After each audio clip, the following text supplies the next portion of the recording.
Update muna nga tayo sa mundo ng basketball sa Gilas, Pilipinas. Mamaya na nga ang magiging laban ng Australia kontra nga dito sa Gilas, Pilipinas sa quarterfinals knockout round, at itong si Justin Brownlee gumawa kaya muli ng himala at madala ang Gilas, Pilipinas sa semifinals. Ngunit bago nga tayo magpatuloy, pakipindot naman ang like, subscribe at ang notification bell para updated ka sa susunod kong i-upload. Pakipollow na rin ang aking Facebook page na Pinoy Viral Sports Official. Maraming salamat. Puspusan na nga ang ginagawang paghahanda ng Australia kontra nga sa Gilas, Pilipinas, at hindi nga nila minamaliit ang pwedeng gawin ng Gilas, Pilipinas, at hindi rin sila nagpapakumpiyansa, kaya naman matinding training ang kanilang ginagawa. Samantalang ang Gilas, Pilipinas din ay handang-handa na kontra Australia at talaga namang puspusan din ang kanilang ginagawang paghahanda.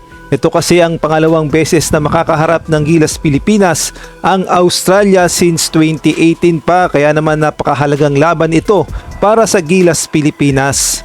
At kung atin niyang titignan ng team comparison sa edad, mas lamang ang Australia dahil ang kanilang average age ay 24 years old, samantalang sa Gilas ay 30 years old.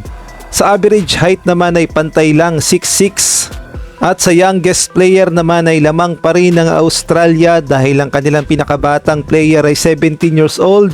Sa Gilas naman ay 24 years old. Ang pinaka-oldest naman sa Australia 29, sa Gilas 38, at ang kanilang FIBA Asia Cup Championship appearance sa Australia ay 2, sa Gilas naman ay 5. At mula nga sa 16 team ay 8 na lamang ang maglalaban-laban para sa FIBA Asia Cup Finals, at ang mga na-eliminate nga na team, unang-una na nga dyan itong Syria, eliminated na rin itong India, wala na rin sa FIBA Asia Cup ang Guam, eliminated na rin itong Qatar. At itong Jordan na walang RHJ ay eliminated na rin, at ang host country na Saudi Arabia ay eliminated na rin, at ito nga ang nakakagulat, ang Japan ay eliminated na rin. Tinambakan kasi sila ng Lebanon sa qualification to quarterfinals sa final score na 73-97, at ang naging best player itong si Dedrick Lawson. Talaga namang binuhat ang Lebanon upang makapasok sa quarterfinals, at dito nga makikita natin na uminit ang mga kamay ni Dedrick Lawson upang tulungan ng Lebanon na makapasok sa quarterfinals, at nahirapan talaga sa kanya ang Japan sa ganda ng kanyang performance. Kaya naman sana mamaya ang Gilas, Pilipinas ay ganyan din kaganda ang maging performance laban sa number 1 seed na Australia, dahil kung mangyayari yun, napakalaking upset ang mangyayari at ang Gilas, Pilipinas ang makakapasok sa semifinals.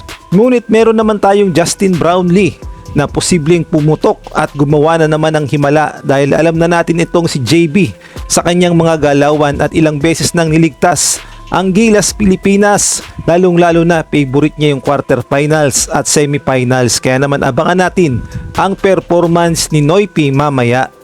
Ang wag lang sanang mangyari ay maulit ang gulo noong 2018, ngunit sa tingin ko naman ay mukhang mababait naman ang players natin ngayon, mga Gilas, Pilipinas. Ewan ko na lang dito sa mga Australian, dahil may nangyari na naman palang gulo sa pagitan nila at ng Qatar. Nagkaroon kasi ng maliit na tensyon matapos magtulakan ang mga players, at hindi nga nagustuhan ng coach ng Qatarian. At tandaan nyo ang mukha na yan ng player ng Australian, siya kasi yung nanulak sa player ng Qatar, at ating panoodin ang video.